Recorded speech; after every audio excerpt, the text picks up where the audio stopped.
இஸ்லாமிய மதத்தை தழுவிய பிற்படுத்தப்பட்ட முஸ்லிம்களுக்கான 3.5% இடஒதுக்கீட்டை ரத்து செய்ய தீர்ப்பு சமூகத்திற்கு எதிரானது என மாமக தலைவர் பேராசிரியர் ஜவாஹிருல்லா தெரிவித்துள்ளார்.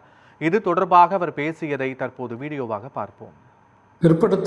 மிகவும் பிற்படுத்தப்பட்ட சமூகத்தை சார்ந்தவர்கள் இஸ்லாத்தை தழுவிய பிறகு அவர்கள் பிற்படுத்தப்பட்ட முஸ்லிம்களாக கருதப்பட மாட்டார்கள் என்று ஒரு தீர்ப்பை சென்னை உயர்நீதிமன்றத்தின் நீதியரசர் GR சுவாமிநாதன் தலைமையிலான ஒரு அமர்வு நேற்றைக்கு முன்தினம் ஒரு தீர்ப்பை வழங்கியிருக்கிறது.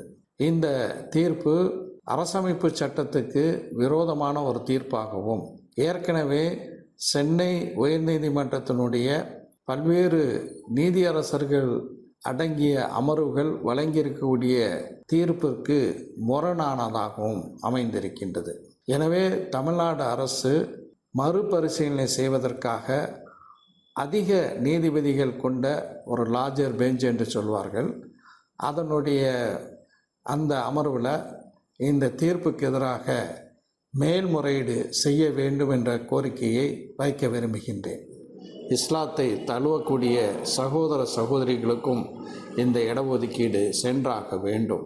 அப்படி நான் சட்டமன்றத்தில் பேசி முந்தைய திராவிட முன்னேற்ற கழக ஆட்சி அளித்த அந்த 3.5 விழுக்காடு இடஒதுக்கீடு பிற்படுத்தப்பட்ட முஸ்லீம்களுக்கும் பொருந்தும் என்ற அந்த அரசாணையை ரத்து செய்திருப்பது மிகுந்த வேதனைக்குரிய ஒன்றாக இருக்கின்றது.